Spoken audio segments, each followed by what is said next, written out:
On today's Locked On Senators, the win streak is over at 4. Ottawa lays an egg on home ice against the Anaheim Ducks. 5-1 was the score, but where did it all go wrong? And we have a full game day preview for tomorrow's game in Chicago, and we're hoping they get better results than they did there last year.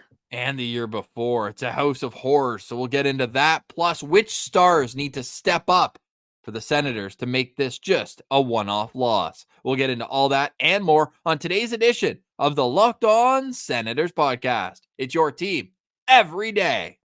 You're Locked On Senators, your daily podcast on the Ottawa Senators. Part of the Locked On Podcast Network. Your team every day.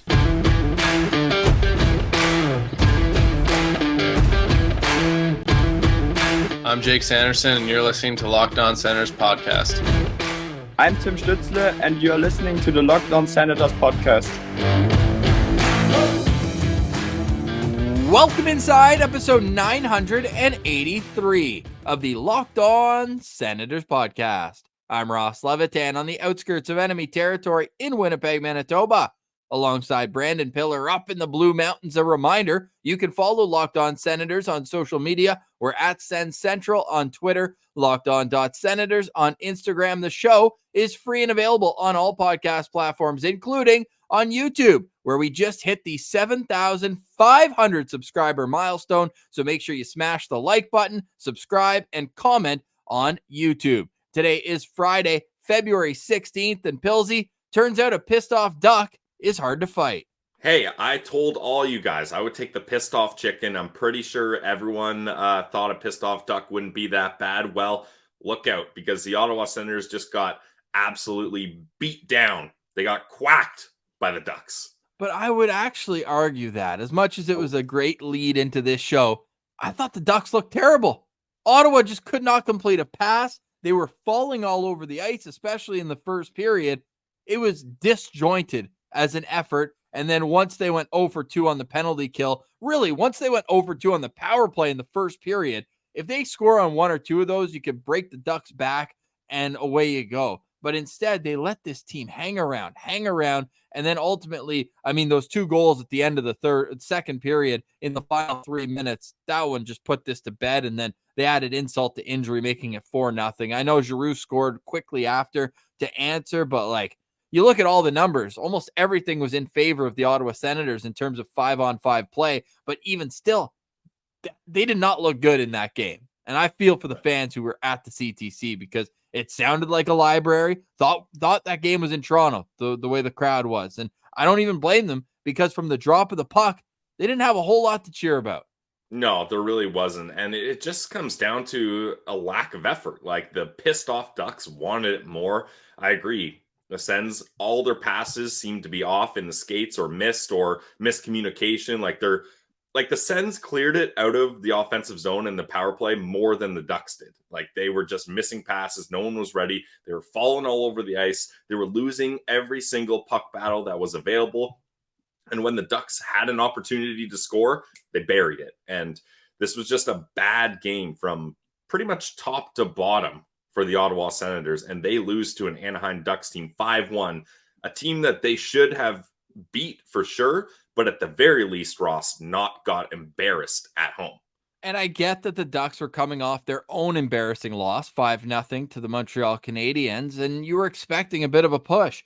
But even the way that the Ducks played that game was not overwhelming, or should not have been overwhelming for the way that the Senators had been playing. They laid an egg, and Jacques Martin recognized that very quickly, and he was mixing up the top nine all over the place. They had so many different line combinations, and I wonder how much that affects the float on the bench and how they're playing. The line that played the most at 5-on-5 together was Kastlik, Kubalik, and Kelly with 6 minutes and 13 seconds. To contrast that, the Anaheim Ducks had three lines that played 8 minutes or more together. So there's consistency on one side and inconsistency, not only with the lines, but with the play. I mean, I understand why they broke up that Stützle, Giroux, and Joseph line Stützle and Giroux couldn't complete a pass in the first period. It was completely disjointed. And I keep coming back to that word. It was just really hard to watch. And you look at even the defense, and this is where we really realize how much they miss Artem Zub and Jake Sanderson. Shocker. It's the top pair. I get it.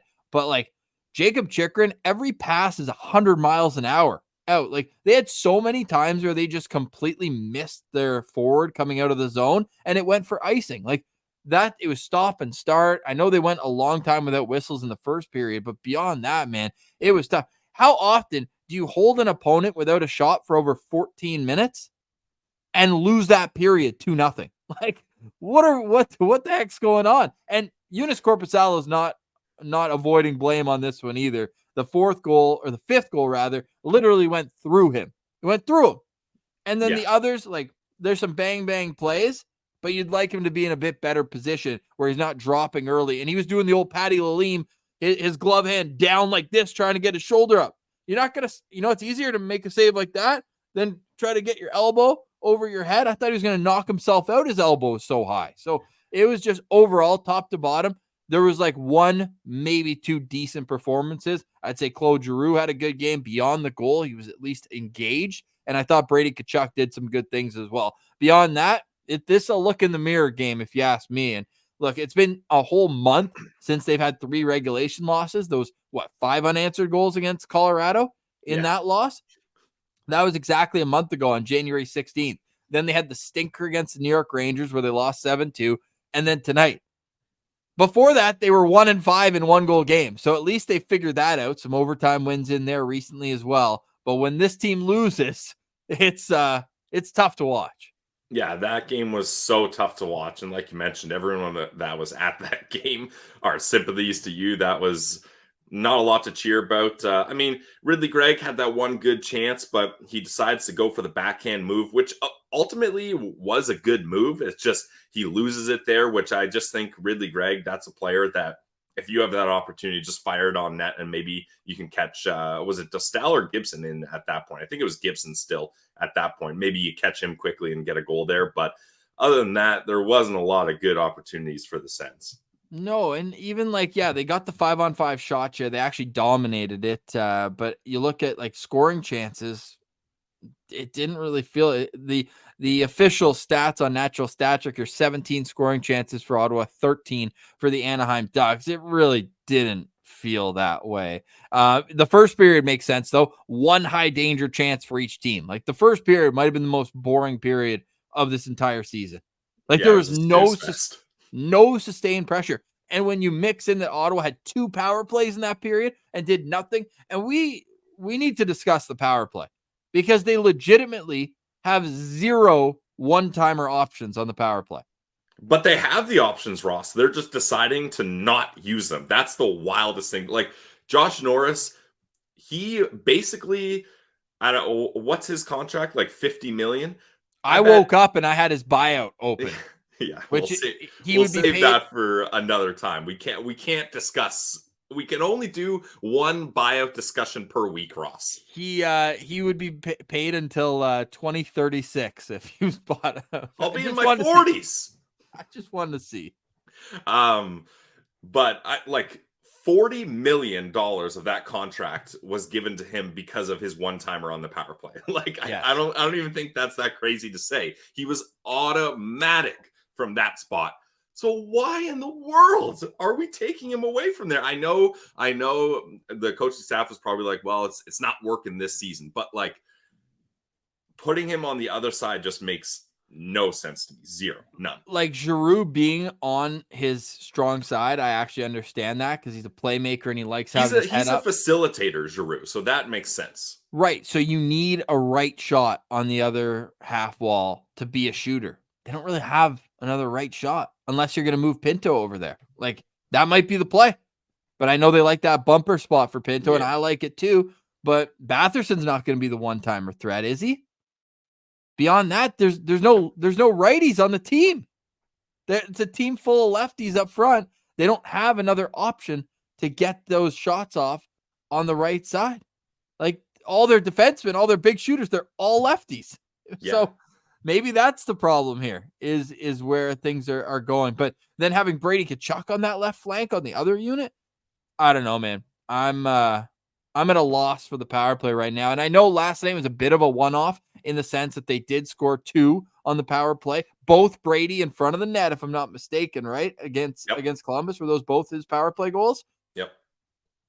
Yeah, that's concerning because this was such a bad team they were playing against that even though at 5-on-5, I didn't feel like Ottawa did that much despite having the shot advantage and probably still being the better team despite not being that great.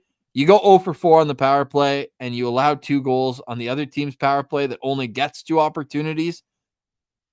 Yeah, to me, this one fell apart when Josh Norris took an offensive zone, a bit of a lazy penalty, I'll call it, and then didn't even track backwards, and then they score on that power play. And to me, that was kind of the kiss of death in last night's game. When I saw them have to make a goalie change after the second period, I had a glimmer of hope where it's like this guy's coming in cold. He just played in Montreal. He got lit up. And then Mason McTavish scores his second goal of the game moments into the third period. And you're like, no, it's over. But Ross, they could have put Martin Jones in that game, and the Sens weren't winning this one. Like they could have put Eunice Corpusalo in that game. Yeah, honestly, it's like the Sens just weren't creating anything. Like it all comes down to lack of effort. Like there's no other way around it. This was an Anaheim Ducks team on the road for the Ducks that has a much less talented roster. And they just showed we're gonna outwork you here. Like the Ducks sends the Sens essentially. Like that's what that felt like. Yeah, they played rope-a-dope and they got the win. Look, they've got big defensemen. I will give them that. And Radko Gudas is so good, man. Right, but it takes effort when you have big defensemen like that. It's like, how are you going to get past them? You have to chip and work down low and get the puck from these guys. They just didn't do it. They didn't. It was very poor. Very poor to watch. And like Martian said on the postcast, there was just no physicality on the forecheck. Like, come on. If you got to bang bodies in there, you got to play aggressive. And the Sens just weren't interested in doing that. Like, this really seemed like they looked at the Ducks and were like, you know what? This is going to be a night off for us. Let's just get an easy win here and we'll move on. There was no drive. There was no care. There was no importance put on being aggressive towards the puck. None of that.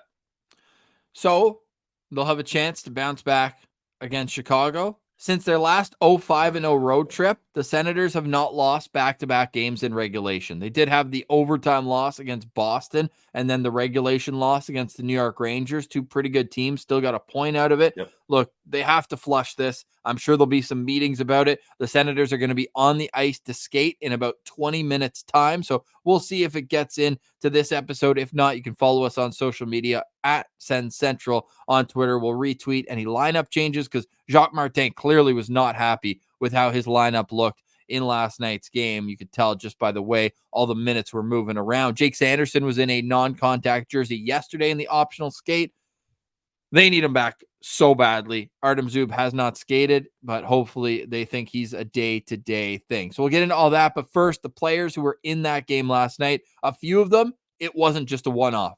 Even though the team has been winning, there's been some concerning performances. We'll get into what we hope to see from certain players after the break, and we'll wrap up today's show with a game day preview. This is the Locked On Senators podcast, your team every day. Today's episode is brought to you by our friends over at eBay Motors. Passion, drive, and patience. That's the trio that's going to help you bring home the winning trophy, and that's also what's going to keep your ride or die alive. eBay Motors has everything you need to maintain your vehicle and even level it up to peak performance. They got superchargers, they got roof racks, they got exhaust kits, they got LED headlights, and so much more. So whether you're into speed, power, or style, eBay Motors has got you covered. With over 122 million parts for your number one ride or die, you'll always find exactly what you're looking for. And with the eBay Guaranteed Fit, your part is guaranteed to fit your ride every time, or you get your money back. It's that simple. Because with eBay Motors, you're burning rubber, not burning cash. With all the parts you need at the prices you want, it's easy to turn your car into the MVP and bring home that dub. Keep your ride or die alive at ebaymotors.com. Eligible items only. Exclusions apply. eBay guarantee fit. Only available to U.S. customers. Check it out today, guys. eBay Motors.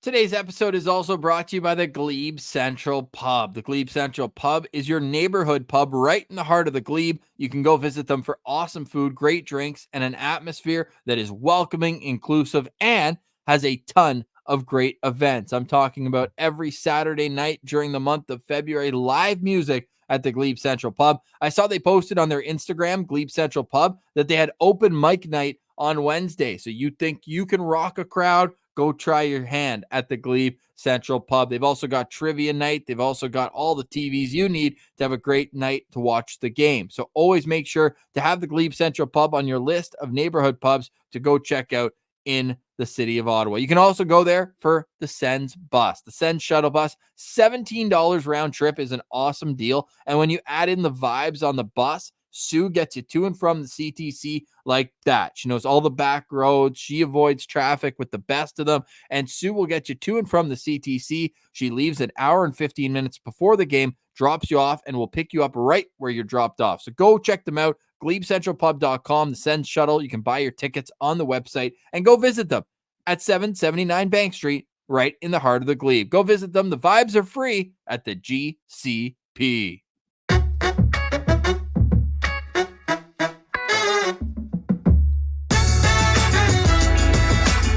All right, Pilsy, it's a feel-good Friday despite the Anaheim Ducks doing their best to ruin it for us here on Locked On Senators. It was a 5-1 loss for the Sens last night, and you can probably count on two fingers who had good games for the Senators. Look, the Sens were credited with 30 hits in this game.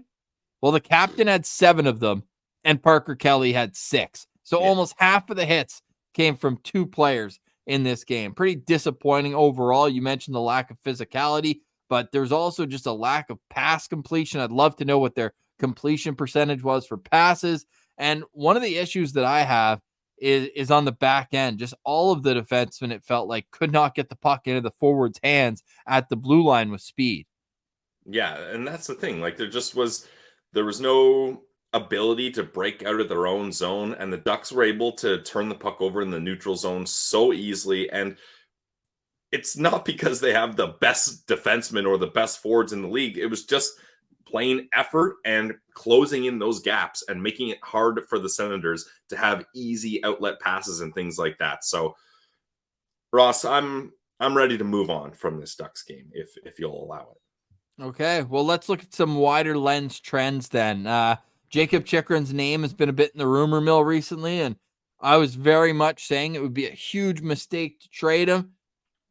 There's a lot of flaws in the way he's been playing recently, and I'm starting to warm up to the idea that maybe it is for the best. And I hate saying that because that's a big flip-flop from what, look, he had 9 points his first 9 games, but like, you could live with a bit of the defensive deficiencies in zone defending. I think he's great at defending off the rush. He's fast. He uses his one hand on the stick, uses it like a swivel. But in zone defending, he gets a little lost at times. But it was okay because he was putting up offense. And now that's completely dried up. There's no offense coming from him. And it just feels like he's trying to do too much. And it's instead hurting the way that he's playing the game. And you can tell he's frustrated out there. Mason McTavish got him really upset behind the play. Jacob Chychrun was obsessed with trying to kind of battle him, and the ref had to blow down the whistle because they were tangled up behind the net. And that's not a good look for Jacob Chychrun there. Obviously, McTavish is a tough player that's going to get under guys' skin, and he had 2 goals, so it was a good game for him. But yeah, Jacob Chychrun for me is a guy that, without Jake Sanderson here, he's being given an opportunity to elevate his game, because when it's the 3 of them, like, those are 3 lefties that none of them should be on the third pairing. It doesn't make sense. But also, I would say none of them should be on the right side either. So in hindsight, Ross, it's kind of a head scratcher looking back to acquiring Chychrun and being like, wait, what was a long-term plan for this? Now, obviously, I think they thought he could play the right side a little bit better, but I don't know. I think there's going to be a major change on this back end because the money's not going to work out once Jacob Chikrin's deal is over. He only has 1 year left after this one. How much is he expecting though on his next deal is what I'm starting to question. Because like I don't don't think he can be asking for more than $7 million. Oh God, no. I don't think he's that kind of player. No, I don't think he thinks that either. I think he's probably looking at somewhere between 5.5 and 6.5. When he's at his best, man, he's awesome to watch. Like he's one of my favorite players to watch. Got that booming slap shot, but he's not even using it, man. Like it feels like he hasn't been shooting the puck at all. And I know he was not going to, he shot 19% in October. Like there's no way that was going to continue. But now, like in his last 18 games, he has 1 goal and 4 points, minus 11. Like, and he's taken a ton of penalties as well. I know he had that 10-minute misconduct that adds to it a little bit at the end of the Rangers game, or at the end of, I think it was the Rangers game, but it's been tough to watch. It has. And it's unfortunate because again, we like the player. We think, feels like he's a good dude as well, loves Ottawa, but something's got to change there. And he's got to figure it out because he's an important part of the team. I think that's what it all comes down to. He's a very important part of the team, and he can't keep making this many mistakes if the Sens want to have any success. And they gave up good assets to acquire him, right? And the Sens cannot keep pushing in big assets, get a guy for 1 year, fizzles out, doesn't work out, and then they trade him for pennies on the dollar. Like you can't keep having that low return on your investments, especially when the players are here. They don't make the playoffs or do anything significant, right? So that's going to be a trend we're going to have to watch. It's going to be interesting to see what this regime decides to do with Jacob Chikrin. But Bruce Garriock said in the intermission that he doesn't think this is going to be a deadline thing. He thinks they're going to revisit things in the summer and kind of sit down and everybody's going to see how things are going. So that'll be interesting to see what happens because I believe the Sens need to move at least one player making decent money to free things up so that the new regime can do whatever it is they want to do, whether that's bringing in Tanev or a new goalie, someone offensively, who knows, but they're too close to it right now. And especially Jake Sanderson's contract is going to kick in next season. So I really see the Sens management is going to be picking one player to move on to free up some space. And it'd be a shame if that was Chikrin after only having him for a year and a half. Yeah, it really is. So we'll see what happens with Jacob Chikrin. The other player that's very concerning right now is Tim Stützle. Like, very concerning because it's not only a lack of scoring, he looks awful. Like, there's too many plays where he's trying to do too much. There's too many plays where he's falling over. And like, I'm not talking about a potential dive. I'm talking about he tries to like stop up, make a move, and he just blows a tire. Like last night was pretty tough to watch the way he was moving around in the offensive zone. And then when that happens to him, then he gets frustrated and he just gets completely discombobulated. It's frustrating. It doesn't feel like he has much of a B game as we're seeing. I think it was Alex in the comments or mentioning that. Yeah, there's no B game. Alex is saying that he forces his A game when he doesn't have it, and he's sick of seeing the guy think he's Connor McDavid, stick handling fast in the speed of light and losing the puck 90% of the time because of it. And he even mentions, and this is a fair point, they did that Matthew Joseph mic'd up thing, and they had them on the bench, and Joseph's like, I didn't think you were going to pass it to me there. And I know that was kind of like just banter on the bench, but like he's got a point. You have to be at least predictable to your own teammates. I get trying to be unpredictable to the opponent, but your own teammates need to know where you're putting the puck when you're the facilitator on the line. Well, and that's just the thing. Like, I don't even think Tim Stützle knows what he's going to do in the moment. Like, it just seems like where there's an obvious choice and decision, he completely pivots from that and tries something crazy, which, you know what, that's a guy with dynamic skill, offensive creativity. So you don't want to smother him too much and not allow him to do that. But at the same time, sometimes you just got to be like, Timmy, if you have a lane, just put the puck on the net. Even if it's not a prime scoring opportunity, that's better than trying to do something insane and turning it over. And it's an odd man rush the other way sometimes. And the past 4 games, it seems like the only thing Timmy's really doing is drawing penalties, which, hey, that is good. Like Williams Martian posted a couple days ago, Tim Stützle is elite at drawing penalties, and that's a skill. Change my mind. Absolutely. But And other fan bases are probably yelling that he dies right now. That's fine. They can yell in the distance there. But he needs to figure out a way to simplify his game so that it allows his talents to be used properly. Like he can't, I think, was it Alex that commented that? That's a great comment. Like when he doesn't have his A game, instead of trying to do something different, he's like, how about I force my A game even more? And that's not the way you get out of a funk. You need to be trying something different when this is happening. And it's concerning because I feel like Tim Stützle's entire time in Ottawa, it's been hard to find line mates that work with him. Like there's glimpses where Brady and Giroux are good line mates for him, and that line was clicking at the start of the year. But it was also reunited last night. Yeah, well, I mean, what line wasn't reunited last night? Sure. But it just seems like that was the trio that was out on the ice when Giroux scored. So they played 2 minutes and 46 seconds together, and they were out for a goal for and a goal against. Well, and that's a good line, and I don't have an issue with that. But the problem is when you put those three together, the rest of the lineup is kind of scattered, so it doesn't work that way. So I don't know the solution to this, but I think this is going to be something where the coaching staff, maybe especially Daniel Alfredson, needs to sit down with Timmy and say, hey, look, we know you've got the skill, but we need you to simplify your game for your sake and your line mate's sake.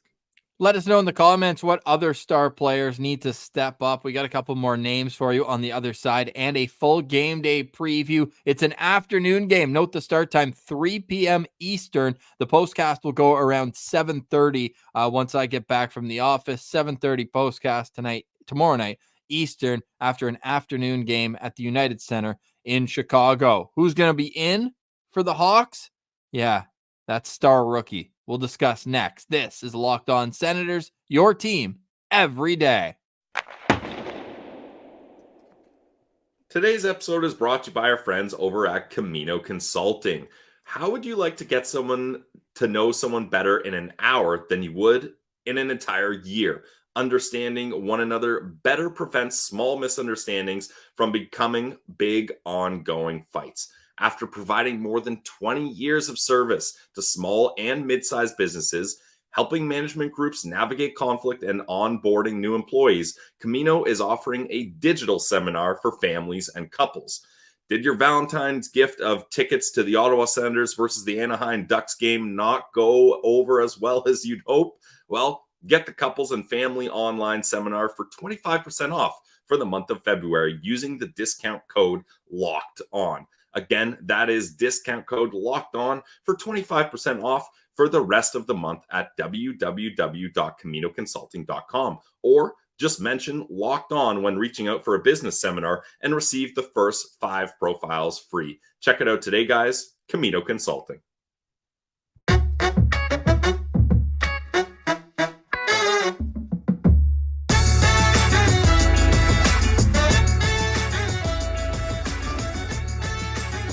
All right, Pilsy, time to turn the page to tomorrow's game against the Chicago Blackhawks. But before we do, are there any other names of guys you'd like to see step up a little bit? Because for me, Drake Batherson's got 1 goal in his last 10 games. That, to me, is a bit concerning. He looks like he's still on his bye week. Josh Norris, we discussed briefly, not doing much away from the puck for me.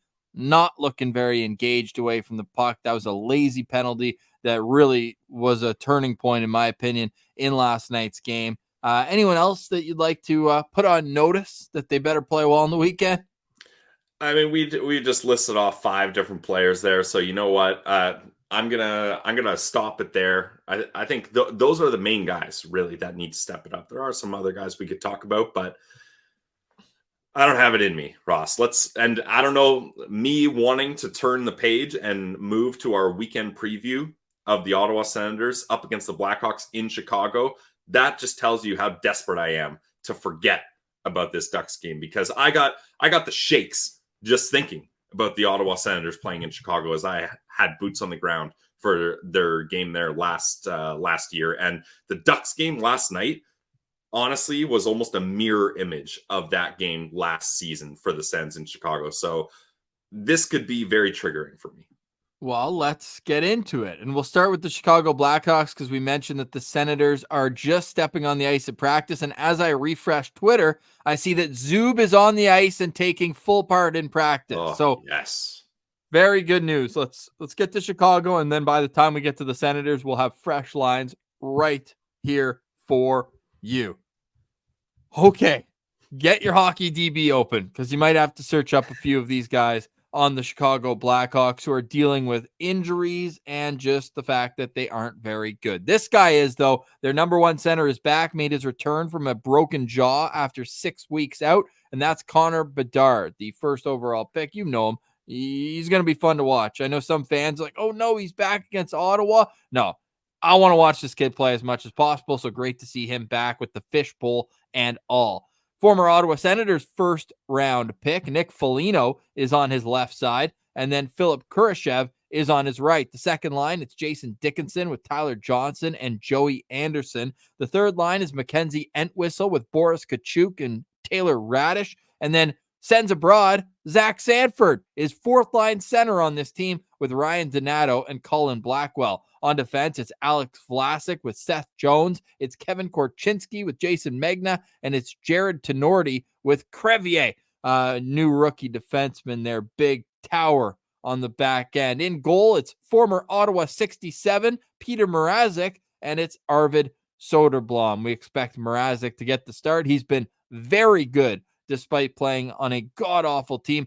Pilsy, how's this for a stat for Peter Mrazek? In his last number of games here, this guy is playing at an elite level. The last two actually haven't gone the same way. But before that, there was a stretch here, Pilsy, where in an 8-game stretch, Peter Mrazek had a .938 save percentage. 8-game stretch, .938 save percentage.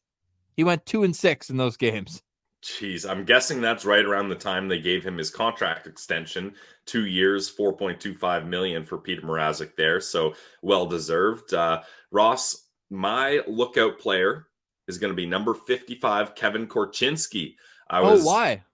Well, he was the pick that the Chicago Blackhawks received in the Alex DeBrincat trade, and they drafted him 7th overall. Now, I was reviewing what we thought of Korchinski in our draft profiles, because I remember, Ross, when they made that draft pick, you and I were like, we're not too upset about missing the opportunity to draft Korchinski. He wasn't one of our guys in that area. I'm pretty sure that I tweeted out saying I would have had a temper tantrum if Ottawa had selected him. But again, that's also because Ottawa had about 45 left-hand defensemen, and who knew that they were about to draft 45 more in that draft. But he's turned out to be a decent player. Yeah, I mean, that's why he's my lookout player, Ross. I want to get a better look at him. But where I was going with that is we had him ranked 14th on our rankings, and I didn't give him a very glowing review, even though he had a lot of points. But my main points were this is an offenseman. He's a liability defensively, and if he's not putting up points, there's not a lot of good things happening for him. And look, he's a rookie playing on a god-awful team. So in 48 games, 3 goals, 7 assists, and a -21 is probably fair for how he's doing here. But I'm going to be interested to see if his liability defensively in juniors was just because he's trying to put up points and be flashy, or if with some coaching and some time in the NHL, he's gotten better defensively. So I really want the Senators to put pressure on that pair there, Korchinski and Megna, because I think they should be able to get pucks in deep and turn it over if they play a much better game on the forecheck than they did up against the Ducks. So I'm going to be looking out for 55, Kevin Korchinski. I like that. I'll do 2. One of them just briefly, almost like the yang to Korchinski's yin, and that's Alex Vlasic, who's the cousin of Marc-Edouard Vlasic. Funny enough, though, Alex Vlasic's an American defenseman, second-round pick from 2019. He's 6'6", 200 pounds, big defensive defenseman, but has some offensive skills as well. So I'm going to be really interested to watch him. He's kind of been thrown into the mix as a 22-year-old, averaging 21 minutes and 30 seconds. He's got 92 block shots on the season, so I'll be watching for Alex Vlasic. But we can't do a preview of the Chicago Blackhawks without talking about Connor Bedard. So number 98, Connor Bedard, will be my lookout player. And teams are learning pretty quickly that this kid is elite. Like, you look at what he's done, and last night, you can go check it out on the Chicago Blackhawks Twitter account. they're like, oh, the boss said I could post this highlight video with him coming back into the lineup. Dude, he's already got like a pretty elite NHL mixtape in 40 games. Like he's already pulled off the Michigan.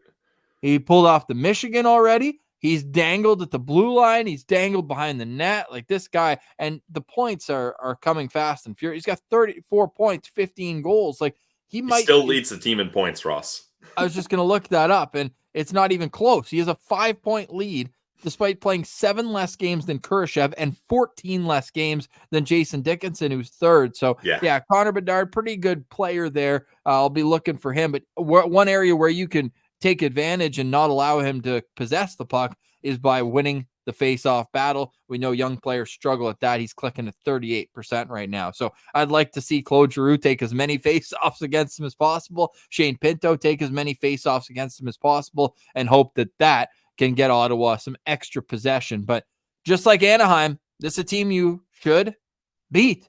Just like Columbus. Like you cannot lose 2 games out of 3 against Anaheim, Columbus, and Chicago. It's just their margin for error is now over. I actually think that the goal should have been 3-0 this week. Look, you laid an egg against the Ducks. It was a pissed off Ducks team. We learned that they don't go down easy, but the Senators need to bounce back tomorrow, and shutting down number 98 is probably the easiest way to do it.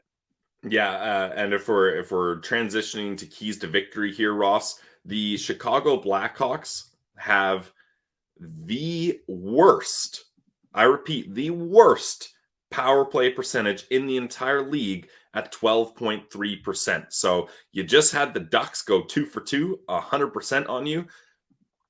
You can't let the Chicago Blackhawks get a single power play goal in this game. Otherwise, that is just embarrassing. Now, obviously, the Sens penalty kill is not good. I believe they're second last in the league. Yeah, second last. Only the Islanders are worse. But for Ottawa, their penalty kill is the second last. Yeah. Right. But in the last month, and I know that the 0 for 2 yesterday would have sunk it a bit. But going into yesterday's game, the Senators had the 3rd best penalty kill over the last month. So it's better, but it fell apart last night. Yeah, and that's the thing. Let's have a bounce back performance for the PK here, especially if Artem Zub comes back. That would be a huge boost. So let's roll into the Sens lines then, Ross. We will in just a moment. Give me one more key to victory from you, or one more player you're watching, because I'm on the fly right now. I got the lines. I'm putting it on the graphic as we speak. We got lines. I'll try to tap dance here. Just speaking of taking advantage of a Chicago Blackhawks team, this is a Chicago Blackhawks team that, despite already having a weak roster, they got a lot of injuries. Like they could make a full second line here with the injuries. No Taylor Hall, no Athanasiou, no Bolivier, who was a big addition for them, no Connor Murphy, and then Nikita Zaitsev. We all know how crucial he is. Like there's a full forward line and a full defense line there that would give this roster, look at this roster, that would give them a major boost. So you have to take advantage. And sure, Connor Bedard's back and he's amazing, but he was slated to come back next week, which is why I said he's not going to play up against the Sens, and I was hoping that was the case. Obviously, you want one of the best players in the league to play. You like watching him, but I don't want to see him dominate the Sens. But with a broken jaw, it probably hasn't been easy going for him. So hopefully you take advantage of a guy that his day-to-day life isn't what it usually is, and he's down from his usual performance. So these are just hopes that I have for the Senators to beat up on a Blackhawks team that they should beat 11 times out of 10.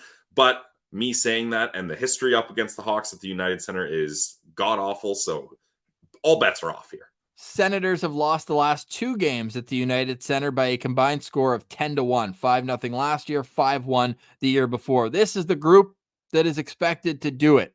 Up front, no changes. I'm a little surprised, honestly. No changes from going into last night's game. Josh Norris centering Brady Tkachuk and Drake Batherson. Tim Stützle between Matthew Joseph and Claude Giroux. Shane Pinto is between Ridley Gregg and Vladimir Tarasenko. And Mark Kastelik is between Dominic Kubalik and Parker Kelly. This is where it gets interesting. Jake Sanderson with Artem Zub. Thank goodness. Thomas Chabot with Jacob Bernard-Docker. And then Jacob Chychrun with Travis Hamonic. So they're keeping all the lefties on the left side. And Eric Brandstrom looks to be the odd man out. Are you surprised by that?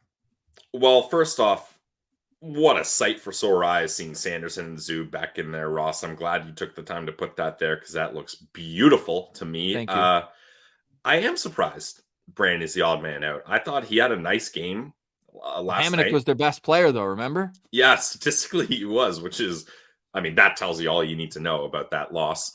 And I thought, Brandy was blocking shots. I thought it was decent. And then up against Columbus, I thought he was great, honestly. So that's unfortunate that Eric Branson gets a short end of the stick there just because he's a lefty. That has said he doesn't mind and prefers to play on the right side, but no one wants to hear him.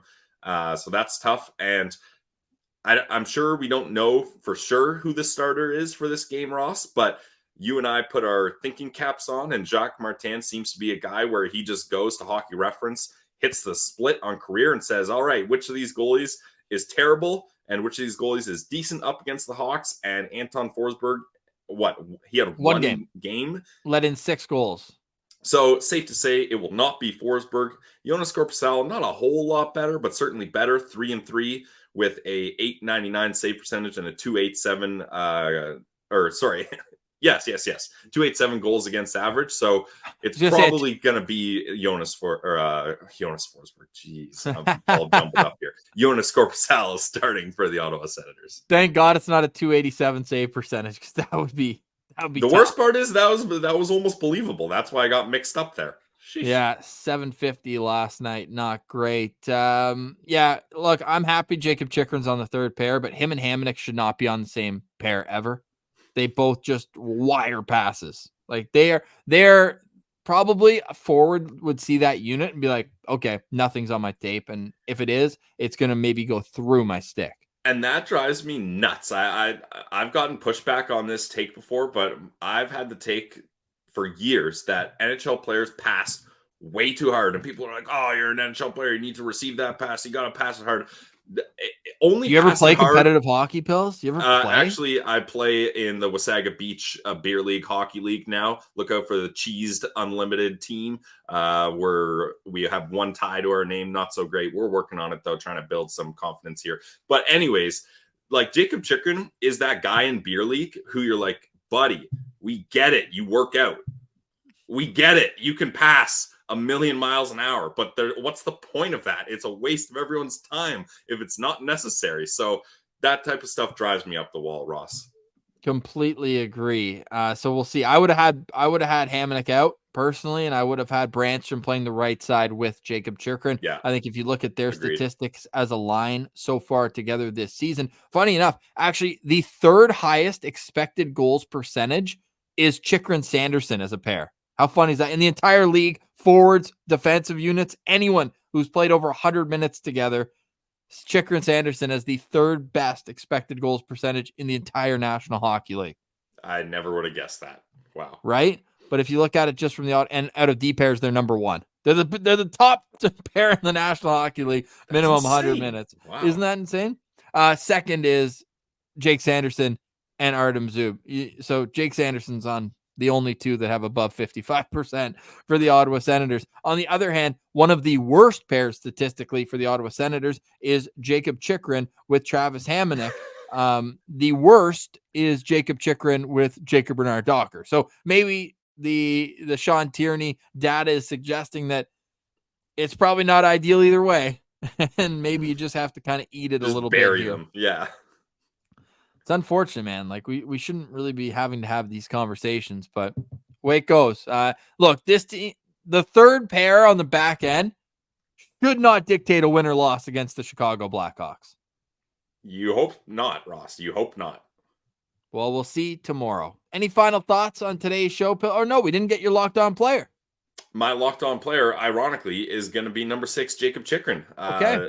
We talked about how he needs to be better. So Jacques Martin is like, you know what, Chicky? We're going to do you a favor here, and we're going to put you with the best statistical player of last night's game to try to get you out of your funk. So he's with Travis Hamonic. We'll be hearing the beaver tapping and the passes smacking off guys' blades and going into the glass. Yeah, so that'll be interesting. But yeah, we got to see a better effort from Jacob Chikrin here. And this is an opportunity to do that. If he's on the third pair, likely going to be going up against lesser matchups. So let's have a bounce back game for Chicky. I want to see Ross at 3:30 tomorrow at Sens Central. Tweet chick boom. That's what I that'd want be to really see. cool. I'm not going to go with Tim Stützle because I've been trying to get him going by having him as my locked on player for the last number of games. I Yeah. want to see a bounce back. Shane Pinto was just kind of quiet last game, and I don't need him to be the star of every game, but I think that line in particular wasn't the best that they had. Wasn't as good as they usually are. I'm not going to knock them because they've been good and the rest of the team was bad, but they've been better. Yeah, they've been better and they can be better. So I'm going to be watching. Ridley Gregg after the coach called him out by name in the post game for missing that opportunity. So let's see what Ridley Gregg and Shane Pinto, that duo, can do. Obviously with Tarasenko in the mix as well. All right, Pills. Any final thoughts on today's show? Another great week of Locked On Senators. We're inching closer to 1,000 episodes. And look, you and I just booked tickets for 2 away games, and now we are confirmed coming to the season finale in Ottawa. Like, can these games at least matter a little bit? That'd be nice. Sweet. That'd be It'd sweet. be nice. Yep, Final thoughts, especially because of our record when we're in attendance. 12-0-1. It'd be decent. Final thoughts for me is let's shift our attention quickly to the Belleville Senators, who are up against the Toronto Marlies tonight. That's going to be a big game. Those two teams are separated only by 1 point in the North Division. So hopefully Belleville can keep it rolling after their big win up against the Syracuse Crunch. And look, if you followed the Belleville Senators at all, you know whenever they play the Toronto Marlies, these games are unhinged. Absolute barn burners. The over almost always hits, so it's an exciting one. So it's must-watch hockey if you're a fan of the Belleville Senators whenever they play up against the Marlies. So look out for that game. Busy weekend. Belleville's got tonight, tomorrow, and then you guys will be boots on the ground on Monday. If you're looking to go to the game, shoot us a message, and we'll get you that discount code to get you into the CAA arena. We got you. And some people want to meet you, Pilsy, so we'll make sure to set that all up, and it's going to be a great vibes day. I'm going to be super jealous. I'm going to be the what's that? Who's it? Narcos about? What's that show about? Pablo Escobar, where he's sitting on the bench in the pool all by himself. All by myself. That's going to be me at the office on a holiday Monday. Time and a half, though. Time and a half. But for today, though, we say goodbye. Have a great start to your weekend. We'll see you in the postcast. 7:30 postcast tomorrow after the Senators take on the Chicago Blackhawks starting at 3 o'clock. For Brandon Piller, I'm Ross Levitan. This has been the Locked On Senators podcast, your team every day.